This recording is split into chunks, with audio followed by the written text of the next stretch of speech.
Anyway, it's now time to put another star in our reasonably priced car, though of course this time the brand new one. Now my guest tonight played a character in Harry Potter who in olden times would have been burned at the stake, not for being a wizard, but because he's ginger. Ladies and gentlemen, Rupert Grint!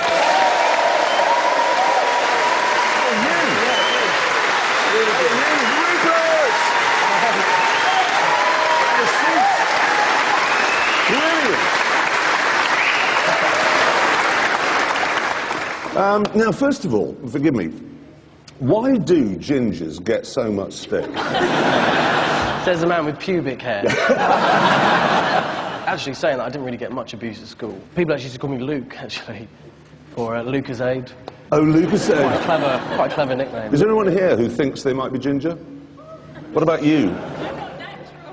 What, you've dyed it ginger? That's nice to hear, yeah. That is the future right there. Now, obviously, we have to talk about Harry Potter, and you're probably fed up to the back teeth with it. I don't know. I mean, it's been my whole life, basically. It's been 11 years. It is 11 years, and I've had children who've been growing up that time, so I've spent a lot of my time reading them Harry Potter bedtime stories. What on earth is it about? I mean, really... Basically, we win in the end, so... Because Michael Gambon obviously came here, a bit older than you. And I did ask him when he was sitting in that very chair, do you understand it? And of course he was Dumbledore. And he said, well, sort of. But does he give the impression of knowing what he's doing on the set, or...? The performance is amazing. He does get a bit confused sometimes, I think. One question I had from my children, if you don't mind my asking, is do you fancy Emily Watson in real life? Well... No, don't do that face. That man just did that, But do you actually fancy her in real life? Well, it's weird, because I actually had to kiss her in this last one, because our characters kind of get together. Yeah. And it's like a brother-sister kind of relationship we've got. So you weren't nursing a semi?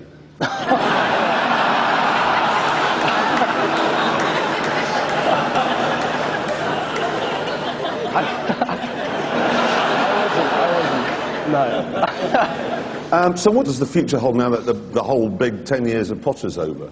I don't know. It's a weird feeling to kind of suddenly come out of something you've been a part of for most of your life. But I've done other films kind of in between when I can. And hopefully I can kind of continue doing that. Well, one of the things I was thinking of, because I've been reading up on you, obviously, before you came on, is that you could work with cars because they do seem to be a strong love for you. Yeah. Because what you actually own is, let's think, a Range Rooney, an ice cream van, and a hovercraft. Yeah. Let's start with the Range Rover, shall we? The Wayne Rover. Yeah. What colour's that?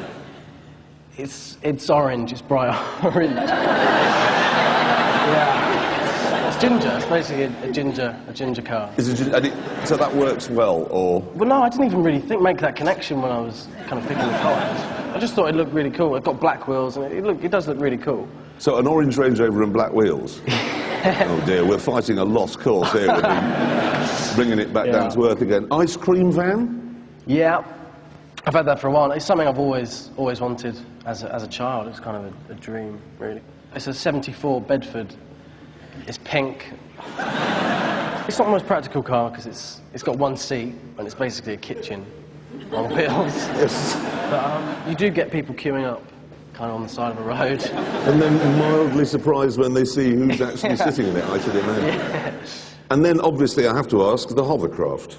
Yeah. I am a huge fan of hovercrafts because they are the most fun you can have with an engine. I'm absolutely convinced of it. Yeah, definitely. What I was told the first time I ever went on one, and you must have experienced this, is if you actually see an obstacle, if you can see it, you will hit it. At some point between seeing it and then it could be an hour or so, you're going, doesn't matter what you do. Yeah, it is. They're amazing. They're kind of, you've got no control at all. Have you ever actually hit anything? Oh, yeah. I've hit And so, are you a good driver? Well, I like to think so. I mean, I used to do a bit of karting when I was younger. Did you now? Yeah. So, competitive karting? Well, yeah, with my brother. So, what did you think of our new, reasonably priced car? I quite liked it. It was better than I thought. Yeah, because interestingly, we had, and I'm actually not joking, we've had this from Kia, the makers of the reasonably priced car, to say, that they're recalling the C''D. No way. They've identified that C''D models could suffer from insufficient brake force from the master cylinder. What they're actually saying there, in long words, is the brakes don't work. No way. Did nobody tell you that? No, I didn't. Nobody from our production team told you that that car's been recalled? No, I didn't realise that. If it Really? felt right. No, apparently there's only 468 models that have been affected, and we don't know that it's ours yet. But it's possible. Anyway, you didn't die. I didn't die. No, you made it. And who here would like to see Rupert's lab? Yeah. Let's have a look. There we go. Look at it. A symphony in brown. Come on. Looking determined. Not lost there. No, well done. You remembered to go left. That's important. That's looking very neat and tidy. Yeah? Well, neat and tidy is the key, really. No, no, it won't go any faster. That really is as fast as it goes. You see, this is the important thing. If you look slow, chances are you're going not as slowly as you think. That's, oh no, a bit of a wobble going into the hammerhead. You stay in the lines. Yes, even more in the lines. It does understeer this. Did you notice that? Yeah, I really struggled there. Yeah, oh, you see, you know what? Are you a man who prefers oversteer? I don't really understand oversteers. Well, this car, when you turn the steering wheel, it sort of pushes on. Yeah. Which is... Yes, that's all. That was a beautiful line through that. That's absolutely perfect. That's understeer. Right. Wheels turn right over, but there we are, look, across the line.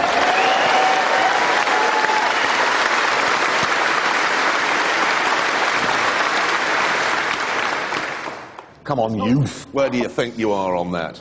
Well, obviously not the wet ones, but we got their 1:45.9 is Peter Jones, fastest man.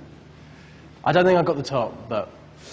Well, I should just have a look on here and see where you came. Hang on a minute. It's just like being back at school. You got a B-. No, wait a minute. So, Rupert Grint, you did it in 1 minute, you'll be relieved to hear, 40, 5.5. Oh, that is the fastest. That is the fastest. The second time. The second time. Wow. This is sitting in the air today. As Rubens has gone and bust that one, and now you bust that one. That is, and that is. Good. We know that Peter Jones was quick in the old car. Right. You know, the dragon, tall dragon man. So we thought, well, that time will take some... He has, by the way, has just committed suicide. He honestly left here the other day saying, well, no one will beat that in a hurry. And it's actually taken precisely 2 weeks for his time to be beaten. I don't think that's going to get knocked off for a while. Wow. So that was... thank you so much for coming. Yeah, thank you for busting it, ladies and gentlemen.